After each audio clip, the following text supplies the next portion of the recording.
우리가 계속 데살로니가 전서를 나누고 있습니다. 이제 어느덧 마지막 5장을 보고 있는데요.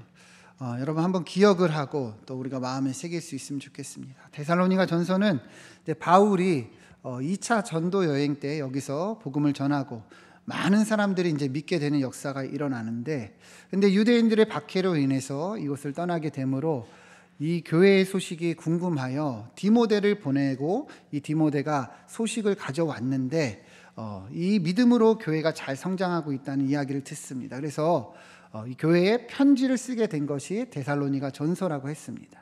여러분 기억을 하시고, 또 1장부터 우리가 이제 4장까지 내용을 계속 보았는데, 1장에서는 이 교회가 믿음의 역사, 사랑의 수고, 예수님에 대한 소망의 모습으로 믿는 자의 본이 되는 교회로까지 성장한 것을 바울은 기뻐하고 격려하고 칭찬했습니다. 그리고 2장에서는 자신을 변론하죠. 사람들이 나를 모함하고 내가 복음을 전하는 것이 사사로운 이익으로 인함이라 얘기하지만 우리가 복음을 전한 것은 하나님의 기쁨과 영광을 위해서다. 주님이 이러한 직분을 주셨기 때문이라 말했습니다. 3장에서는 왜 그래서 우리가 디모데를 보냈는가? 여러 환난이 있지만 교회가 굳건히 서기를 바라는 마음으로 보냈다. 그리고 4장에서는 데살로니가 교회와 성도들을 향해서 우리 그리스도인의 목적, 이 땅을 사는 이유가 무엇이냐? 하나님을 기쁘시게 하기 위함이다. 이것을 전하였습니다. 그러면서 지난주에 우리가 기억을 해보면 바울이 이제 성도의 죽음과 예수님의 재림에 대해서 얘기를 하죠. 성도에게 죽음은요, 이제 더 이상 슬픔이 아니고 절망이 아니고 소망이라 했습니다. 우리는 자는 것과 같이 다시 깨어날 것이다. 성도에게 죽음은 자는 것과 같다. 우리가 죽어서 몸은 썩지만 영혼은 하나님께 갈 것이고, 그리고 주님이 다시 오실 때 우리 몸도 부활하여 영화될 것임을 우리가 보았습니다. 여러분 기억하시죠? 제가 계속 이렇게 정리를 하는 이유는 여러분들이 기억하게 하기 위해서예요. 데살로니가 전서를 또 언제 나누겠습니까? 우리가 한 주 듣고 또 한 주 지나면 잊어버리는 것이 이게 당연한 거예요. 그래서 계속 정리를 하고 있으니까 여러분들도 들으면서 기억하시고 또 마음에 새길 수 있으면 좋겠습니다. 자, 오늘은 이제 마지막 5장의 내용인데요. 바울은 계속 예수님의 재림에 대해서 말씀을 합니다. 1절을 보면 형제들아, 때와 시기에 관하여는 너희에게 쓸 것이 없다 얘기를 합니다. 이 때와 시기는 예수님의 재림이 언제 오실 것인가, 언제, 며칠, 몇 월 며칠에 오실 것인가, 이제 이런 내용인데, 이 때와 시기에 관해서는 너희에게 쓸 것이 없다 얘기를 합니다. 그러니까 나도 모르고 너희도 알 필요가 없다는 것이죠. 자, 그러면서 두 가지로 비유해서 얘기를 하는데, 2절을 보면 이 주의 날이 밤의 도둑같이 이를 줄을 너희 자신이 자세히 알기 때문이라 얘기를 합니다. 너희도 알듯이 주님의 재림은 도둑같이 이른다는 거예요. 갑자기 이른다는 거예요. 여러분, 도둑이요, 물건을 훔치러 들어갈 때 제가 언제 몇 날 며칠 몇 시에 훔치러 가겠습니다 하는 도둑이 있습니까? 없습니까? 없죠. 갑자기 들어와서 훔쳐가는 것이죠. 마치 주님의 이 재림이 그러하다는 거예요. 아무도 모른다는 거예요. 갑자기 임한다는 거예요. 또 그 다음 3절을 보면 무엇을 얘기하느냐? 그들이 평안하다 할 때에, 안전하다 할 때에 이 여자에게 해산의 고통에 이른같이 이 멸망이 임한다. 주의 날이 임한다는 거예요. 해산을 하는 여자와 같이 갑자기 임한다는 것이죠. 여러분, 여자가 임신을 하면 보통 10개월 뒤에 이제 출산을 합니다. 그죠? 오늘날에는 이제 의학이 발달해서 대략 이제 출산 예정일이 나오지만, 여러분, 이 출산 예정일이 나온다 해서 그날에 아이를 출산합니까? 그렇지 않죠. 예. 보통은 당겨질 수도 있고 미뤄질 수도 있어요. 그죠? 오늘날에도 그런데 예수님 당시는 더 그렇죠. 대략 언제쯤 낳겠지 하겠지만 사실은 몰라요. 주님의 오심이 이와 같다는 거예요. 우리가 알 수 있다는 거예요? 모른다는 거예요? 모른다는 거예요. 예수님도 말씀하셨습니다. 마태복음 24장 36절 우리 같이 한번 읽어보겠습니다. 시작. 그러나 그날과 그때는 아무도 모르나니 하늘의 천사들도 아들도 모르고 오직 아버지만 아시느니라. 아멘. 여러분, 예수님의 재림은 우리 성도들에게 소망이에요. 그죠? 그러나 이 소망을 우리가 갖고 있지만 주님이 언제 오실지, 몇 날 며칠 몇 시에 오실지는 우리가 알 수도 없다. 그러니까 알려 할 필요 없다는 것이죠. 예수님도 이것을 얘기하는 거예요. 아무도 모른다는 거예요. 아버지만 아신다. 사실 예수님은 하나님이십니다. 삼위일체 하나님, 성자 하나님이에요. 그렇기 때문에 하나님이신 예수님이 이 나를 모를 리가 없어요. 그럼에도 나도 모르고 아버지만 아신다고 말씀하시는 이유는 이 날에 대해서 알 필요가 없음을 강조하는 거예요. 예수님의 재림에 대한 소망을 갖고 너희가 살아가라. 그러나 이 때와 시기에 관해서는 알려 하지 말아라. 알 수도 없다는 것이죠. 왜 예수님이 이렇게 얘기를 할까요? 이 날에 집중하면 여러 문제들이 생길 수밖에 없어요. 언제 오실 것인가? 몇 날 몇 시에 오실 것인가? 이 날이 여러분 예고가 된다면 많은 사람들이 혼란을 겪을 수밖에 없죠. 더욱이 얼마나 많은 이단이나 이 사이비 집단들이 이것을 가지고 미혹합니까? 예수님이 재림이 언제다? 예수님의 재림이 휴가가 언제다? 이렇게 얘기를 한다면 여러분 미혹해 되고 혼동할 수밖에 없는 것이죠. 우리나라도 1990년대에 이런 집단들이 많이 있었어요. 특별히 여러분 기억하십니까? 다미선교회라는 이런 이단 단체가 있었어요. 이 사이비 집단이 예수님이 재림이 92년 10월 28일에 일어날 것이다 이렇게 하면서 엄청나게 홍보하고 선동하고 여기에 진짜 많은 사람들이 미혹했습니다. 심지어 방송국이나 언론사들도 관심을 가지고 정말 이날에 여기에 모이기까지 했어요. 그런데 여러분 예수님이 재림이 진짜 이날에 임했습니까? 아니죠. 그래서 여러분과 저는 여기 없잖아요. 그죠? 정말 여기에 미혹하는 사람들은 이때 모여가지고 흰 옷을 입고 막 열정적으로 열광적으로 찬양하며 카운트다운까지 했어요. 10, 9, 8. 그러나 여러분 그때가 이르렀을 때 아무 일도 일어나지 않았다는 거예요. 왜요? 이때와 시기는 주님만 아시기 때문이죠. 그런데 자꾸만 여기에 집중하고 관심을 갖고 알려하면 이런 문제들이 생긴다는 거예요. 그래서 바울도 내가 쓸 것이 없다. 예수님도 아무도 모른다 말씀하고 있는 거예요. 이 때와 시기에 대해서는 우리가 관심을 가질 필요가 있다는 거예요? 없다는 거예요? 없다는 거예요. 예수님은 분명히 다시 오십니다. 그죠? 그러나 이 날이 언제인지는 우리가 알 수도 없고 알려할 필요도 없다는 거예요. 비슷한 것이 있죠. 여러분 우리 인생을 보세요. 여러분 우리가 언젠가는 다 죽게 될 것을 알고 있습니다. 그죠? 여러분 다 죽으시죠. 그죠? 죽으십니까? 안 죽으십니까? 죽어요. 그죠? 네. 다 죽어요. 근데 여러분 죽는 것을 알지만 근데 내가 언제 몇 날 몇 시에 죽는지 여러분 압니까? 알지 못하죠. 그죠? 그 여기에 관심이 있으십니까? 관심 없어요. 그날이 몇 날 몇 시인지 알 수도 없고 우리가 알려 해도 알 수가 없기에 관심이 없는 거예요. 그냥 주어진 그냥 이 삶을 성실히 살고 그리고 주님 부르실 때 기쁨으로 가면 되는 거죠. 예수님의 재림도 똑같은 거예요. 분명하게 주님이 오신다고 말씀하셨습니다. 그렇죠? 그러나 우리가 알 수가 없는 거예요. 언제 임하실지. 그냥 주어진 이 믿음의 삶을 직분과 사명을 잘 감당하며 그리고 이 소망을 가지고 살아가면 된다는 것입니다. 여러분 그런 은혜가 있기를 소망합니다. 예수님의 재림이 우리에겐 소망이에요. 그러나 그때와 시기에 대해서는 우리가 알 필요가 없고 알 수도 없으니 그저 소망을 가지고 늘 준비되어 주님의 재림을 바라보며 살면 된다는 것이에요.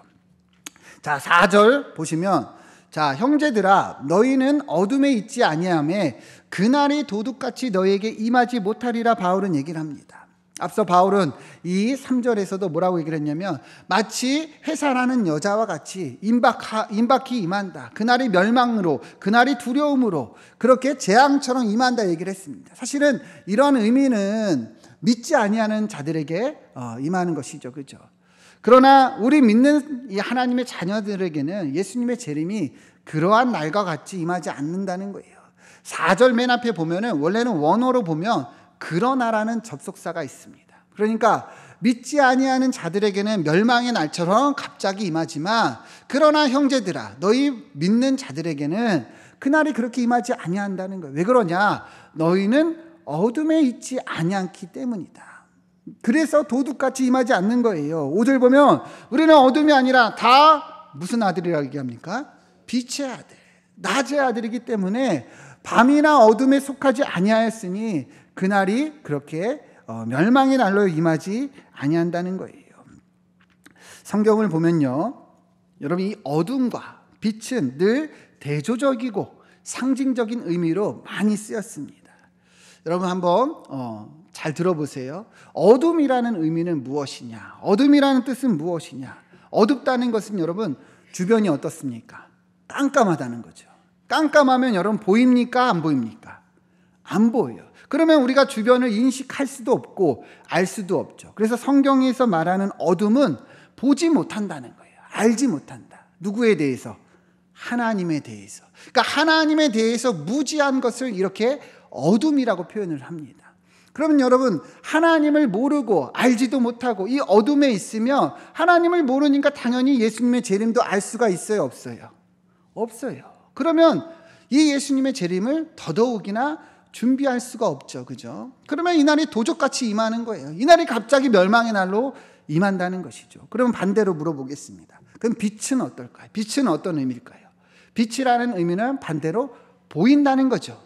보이는 것이죠. 보이니까 인식하고 아는 거예요. 하나님과 우리와의 관계가 그러하다는 거예요. 이제는 우리가 빛이 비쳐서 보이는 거예요. 하나님을 알고 믿는 이 빛의 아들들이 되었다는 것이죠. 그러니까 우리가 지금도 예수님의 재림에 대해서 얘기를 하지만 예수님이 재림할 것을 알고 있습니까? 모르고 있습니까? 알고 있잖아요. 들었잖아요. 그럼 믿는 거잖아요. 소망하잖아요. 그러니까 우리는 늘 바라고 소망하기 때문에 주님이 언제 오시든지 이 날이 우리에게 멸망의 날이 아니라 소망과 기쁨의 날로 임할 것을 바울은 말씀하고 있는 거예요. 베드로전서 2장 9절 보면 너희는 택하신 족속이고 너희는 왕같은 제사장이고 거룩한 나라고 그의 소유가 된 백성이라 얘기합니다. 이 말은 뭐예요? 우리가 어떠한 존재가 되었는지 성경이 얘기를 하는 거죠. 근데 왜 이렇게 존재가 되었는가? 이어서 보면 너희를 어두운 데서 불러내어 그의 기이한 빛에 들어가게 하셨다 이렇게 얘기를 해요. 그러니까 이전에는 우리가 어두운 가운데 있었어요. 이 말은 뭡니까? 하나님을 몰랐다는 것이죠. 그러나 이제는 어때요? 빛으로 부르셨다. 하나님을 안다는 거예요? 모른다는 거예요? 안다는 거예요. 하나님을 믿는 주님의 자녀가 되었다. 그렇기 때문에 이제는 이 택하신 족속 하나님의 소유가 된 백성이 되었으니 주님의 재림, 주님의 다시 오심이 어떻습니까? 우리가 바라고 기다리고 소망하는 날로 임하게 되었다는 것이죠. 여러분 한번 생각을 해보세요. 예수님의 재림을 우리가 알고 있습니까? 모르고 있습니까? 알고 있어요. 언제 오실지는 몰라도 알고 있는 거예요. 우리는 이제 보이는 거예요. 그죠? 여러분 우리가 인터넷에서 물건을 살 때도 그렇잖아요. 물건을 이렇게 인터넷에서 결제를 하면 그 업체에서 이제 택배로 보냅니다. 그죠? 그런 택배 업체에서 이제 문자가 와요. 언제쯤에 이 물건이 도착할 것입니다. 그러면 우리는 인식하죠. 대략적으로 올 거라는 거. 그래서 집에 가면 문 앞에 이렇게 택배가 있으면 여러분 놀랍니까? 안 놀랍니까? 안 놀라요. 왜요? 알고 있잖아요. 예수님의 재림도 이미 하나님 우리에게 말씀해 주셨어요. 알고 있고 우리가 알고 있고 인식해야 된다는 거예요. 다시 말하면 이 의미는 우리가 예수님의 재림을 정말 우리와 상관없는 날로 우리가 살아가면 안 되고 계속 인식하고 준비하고 있어야 된다는 것을 말씀하고 있는 거예요. 이해가 되십니까? 그러할 때 이 날은 우리에게 축복의 날로 소망의 날이 된다는 것이죠. 그래서 6절 보면 이렇게 얘기를 합니다. 같이 한번 읽어봅시다. 시작. 그러므로 우리는 다른 이들과 같이 자지 말고 오직 깨어 정신을 차릴지라. 아멘. 여러분 아까 앞서서 얘기를 했지만 어둠의 의미는 하나님을 모른다는 거예요. 그죠? 그럼 잔다는 의미도 뭐예요? 눈을 감는다는 거잖아요. 그러면 다시 모른다는 거예요. 하나님 우리를 빛의 자녀로 부르셨어요. 이제는 알게 해주셨어요. 그런데도 많은 성도들이 어떤 거예요? 다시 눈을 감는 거예요. 잊어버리는 거예요. 모르는 것처럼 산다는 것이죠.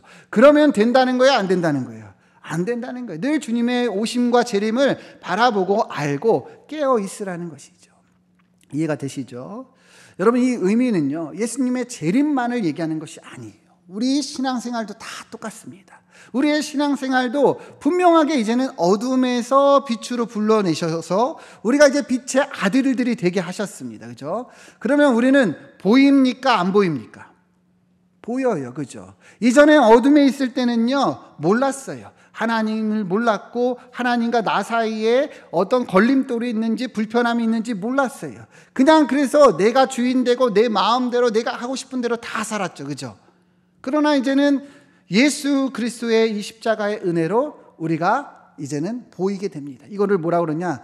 믿음이 이제 생긴 거예요. 이제는 보여요. 그죠? 그죠? 여러분 한번 눈을 감아 보세요. 다 눈을 감아 보세요. 네, 감았죠? 이대로 주무시면 안 되고 눈을 한번 떠 보세요. 자, 눈을 감았을 때는 안 보였지만 눈을 뜨니까 보이죠. 그죠? 제가 보이죠. 이게 바로 뭐냐면 신학적으로 중생이라고 하는데 이제는 믿음이 생겼다는 거예요. 전에는 하나님을 믿지 못했죠. 그죠? 알지도 못했어요. 그러나 이제는 어때요? 믿고 있잖아요. 그죠? 믿고 있어요. 그러면 이제는 우리가 이 믿는 믿음으로 살라는 거예요. 자꾸만 많은 성도들이 믿음이 생기고 보이는데도 어때요? 눈을 감는다는 거예요. 마치 모르는 것처럼, 안 보이는 것처럼 산다는 것이죠. 제가 간단히 한번 얘기를 해볼게요. 여러분, 예배 한 주만 빠져도 불편합니까? 안 불편합니까? 네, 세 분만 불편하고 나머지는 아직 안 불편하다 하시는데 솔직히 불편하잖아요. 그죠? 뭔가 걸려요. 그죠? 불편해요. 왜 그럴까요? 왜 그럴까요? 보이기 때문이에요. 보이기 때문에. 여러분에게 믿음이 있기 때문이에요. 믿지 아니하는 사람들은 예배를 한 번 빠지든 100번 빠지든 오히려 반대로 쉬는 날에 잠이나 자지 저길 왜 가냐 이렇게 생각합니다. 그죠? 근데 믿는 우리는 어떤 거예요? 예배 한 번만 빠져도 불편해요. 왜요? 하나님 우리에게 눈을 뜨게 해주셨기 때문이에요. 믿음을 주셨기 때문이에요. 근데도 많은 성도들이 불편하고 걸려 넘어지고 걸림돌이 되는데도 알면서도 뭐 하는 거예요? 다시 눈을 감는 거예요. 모르는 척. 다음 주도 이번 주 한번 빠지면 되지. 계속 걸림돌이 되는데도 제거하지 않는 것이죠. 그러니까 바울이 얘기를 하는 거예요. 자지 말고 깨어 정신을 차려라. 보이면 보이는 대로 살라는 것이죠. 요한복음 9장에서 예수님께서 날 때부터 그 맹인이었던 사람을 고쳐주십니다. 가서 실로암에 가서 눈을 씻으라 하니까 이 사람이 눈을 뜨게 됐어요. 날 때부터 맹인이었는데 한 번도 빛을 모르고 보지 못했던 사람이 눈을 뜨게 됐습니다. 그럼 제가 여러분 한번 질문을 해볼게요. 이 사람이 이제 눈을 떴으니까 여러분 보이는 대로 살겠습니까? 아니면 전처럼 눈을 감고 살겠습니까? 보이는 대로 살겠죠. 왜요? 이제는 보이잖아요. 그죠? 네, 눈을 떴는데 다시 눈을 감는다면 미련한 거죠. 나는 안 보일 때가 편했어 하면서 눈 감고 살지 않았다는 것이죠. 이제는 보이는 대로 사는 거예요. 여러분 우리도 똑같다는 것이죠.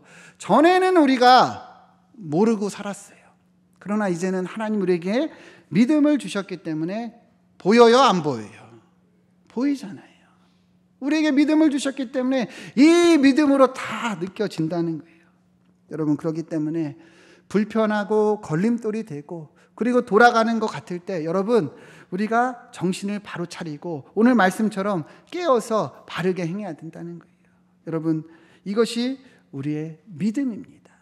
여러분 아침에 눈을 뜰 때 오늘 하루 내 정신없어 나 늦었다 이렇게 살 것이 아니라 눈을 뜰 때 오늘 이 말씀을 기억하시길 축원드립니다. 눈을 뜰 때 하나님이 나에게 믿음을 주셨다. 눈을 뜰 때 보이는 대로 하나님 나도 오늘 믿음으로 살게 하옵소서. 여러분 기도하는 은혜가 있기를 축원드립니다. 우리 옆에 분들과 인사합시다. 눈 뜨고 삽시다. 네, 믿음으로 살아야 된다는 거예요. 이것이 없으면 사실 안 불편하죠. 그렇죠? 근데 왜 불편할까요? 보이니까 그런 거예요. 믿음이 있기 때문에 그런 거죠. 자, 7절부터 보면 바울은 우리 그리스도인의 정체성이 뭔지 분명히 얘기를 합니다. 자는 자들은 밤에 자고 취하는 자들은 밤에 취합니다. 그러니까 하나님을 모르는 자들, 눈을 감고 있는 자들, 어둠에 있는 자들은 그냥 그렇게 산다는 거예요. 그죠? 그러나 8절을 보면 우리는 어디에 속했다 얘기를 합니까? 낮에 속하 있다. 그러니까 우리는요 빛의 아들로 하나님의 아들로 보인다는 거예요. 이제는 믿음이 주어졌으니 믿음으로 살라는 것입니다. 이것이 우리의 정체성이죠. 특별히 그래서 믿음으로 사는 것이 무엇이냐 이어지죠.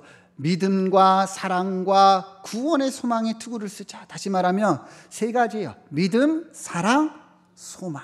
우리는 무엇으로 산다고요? 믿음, 사랑, 소망. 우리가 원래는 반대로 알고 있잖아요. 우리는 믿음, 소망, 사랑. 그죠? 거기서는 사랑을 강조한 것이고 여기서는 순서대로 얘기를 한 거예요. 데살로니가전서 1장 2절 보면 바울은 1장에서도 이걸 얘기했어요. 우리가 너희 때문에 감사하고 기억함은 3절 보면 너희 믿음의 역사에 사랑에 쓰고 우리 주 예수 그리스도에 대한 소망의 인내를 항상 기억합니다. 데살로니가 교회가 늘 이렇게 살아감을 바울은 칭찬했습니다. 오늘도 다시 한번 강조하는 거예요. 마지막에 또 강조하는 거예요. 왜 그럴까요? 중요하기 때문이죠. 여러분, 믿음이 무엇일까요? 믿음.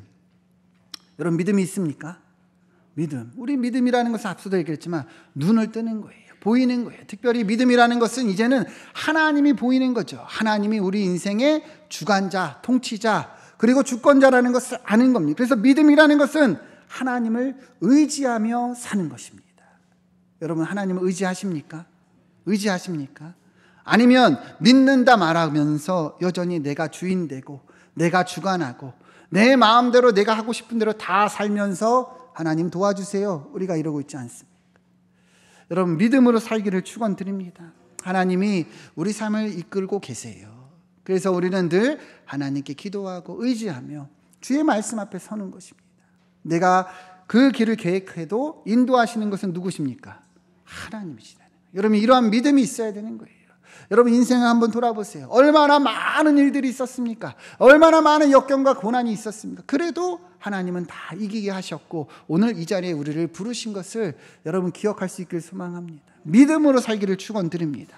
그리고 빛의 자녀는 이 믿음으로 이제는 사랑하는 거예요. 하나님을 사랑하고 이웃을 사랑하는 거, 실천하는 거예요. 특별히 말로만이 아니에요. 아는 것이 아니에요.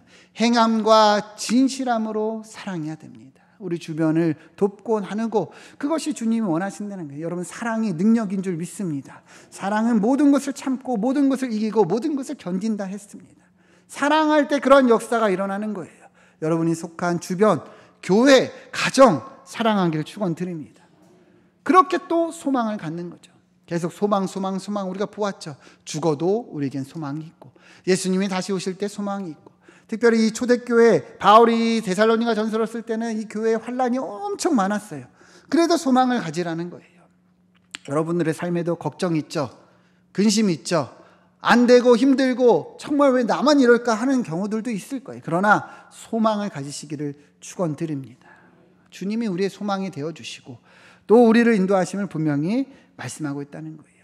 그래서 우리는 빛의 아들로, 빛의 자녀로 이렇게 살아가야 된다는 거예요. 9절 말씀 다시 보시면, 이 9절 말씀을 보면 예수님의 재림이 무엇이냐, 바울은 다시 얘기를 합니다.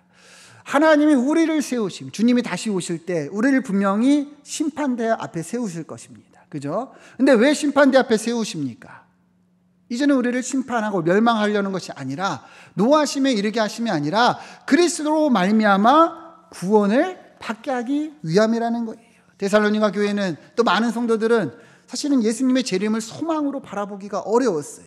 왜냐하면 주님이 다시 오실 때 우리가 분명히 그 심판대 앞에 설 것인데, 여러분 어떻습니까? 우리 모습을 보면 부끄럽죠. 그죠? 그죠? 저도 제 자신이 너무 부끄럽고, 제 안에 얼마나 죄가 많고 더러움이 많은지 너무도 분명히 잘 압니다. 그러니까 주님이 다시 오시는 게 소망이고 주님의 재림을 우리가 바라봐야 되는데, 한편으로는 두려운 거예요. 그죠? 그러나 분명히 얘기를 하는 거예요. 주님의 다시 오심은 우리 믿는 자들에게는 노하심에 이르게 하려는 것이 아니다. 여러분 생각해 보세요. 행위로 우리가 구원을 받는다면 아무도 구원을 얻을 수 없을 것입니다. 갈라디아서 2장 16절 같이 말씀 보시면, 사람이 의롭게 되는 것은 율법 행위로 말미암음이 아니요 오직 예수 그리스도를 믿음으로 말미암는다. 믿음으로 우리가 의롭게 함을 얻는 거예요. 율법의 행위로서는 아무도 의롭다함을 얻을 육체가 있어요, 없어요? 없어요. 예수님 믿는 믿음으로 우리가 의롭다함을 얻는 거예요. 그러니까 예수님의 재림을 우리가 비록 부끄럽고 연약하고 여전히 죄가 많지만 그래도 소망으로 바라볼 수가 있는 것이죠. 여러분, 그러한 은혜가 있기를 소망합니다. 때로는 넘어지고 때로는 우리가 하나님 앞에서 부끄럽고 그래요, 인정합니다. 그죠? 그럼에도 우리가 소망이 있으면 우리가 예수 그리스도를 믿는 믿음을 하나님이 주셨기 때문이고, 이것으로 우리가 구원을 얻기 때문이죠. 10절 보시면, 예수께서 우리를 위하여 죽으사 우리로 하여금 깨어있든지 자든지 자기와 함께 살게 하려 하셨느니라. 그러니까 예수님이 다시 오실 때 우리가 이렇게 된다는 것입니다. 그래서 11절 말씀 보면, 그러므로 우리는 서로 피차 뭐 해야 됩니까? 권면해야 되는 거예요. 덕을 세우기를 같이 하는 거예요. 때로는 넘어지고 실패하고 또 방황할 때가 있죠. 그럴 때 서로 권면해 주는 거예요. 괜찮아, 괜찮아. 하나님께서 인도해 주실 거야. 기도해 주고 함께 세워져 가면서 예수님의 재림을 우리가 바라보고 기대하며 주어진 이 삶을 사는 것입니다. 말씀을 맺습니다. 여러분, 우리는 무슨 자녀들입니까? 따라해 봅시다. 빛의 자녀들이다. 빛이라는 게 뭐예요? 믿음이야, 믿음. 이제는 보인다는 것이죠. 안다는 것이죠. 느껴진다는 것이죠. 그러니까 여러분, 이제는 우리가 무엇으로 살아가야 됩니까? 믿음으로. 눈을 감지 마시고 모른 척하지 마시고 이제는 보이는 대로 느껴지는 대로 여러분 믿음으로 살기를 축원드립니다. 예수님이 다시 오실 것을 분명히 약속하셨습니다. 이 날은 우리에게 소망이요 축복의 날입니다. 언제 오실지 모르지만 주님의 재림을 늘 준비하면서 우리 깨어 있어서 서로를 권면하고 사랑하며 믿음, 사랑, 소망으로 살아갑시다. 함께 기도하겠습니다.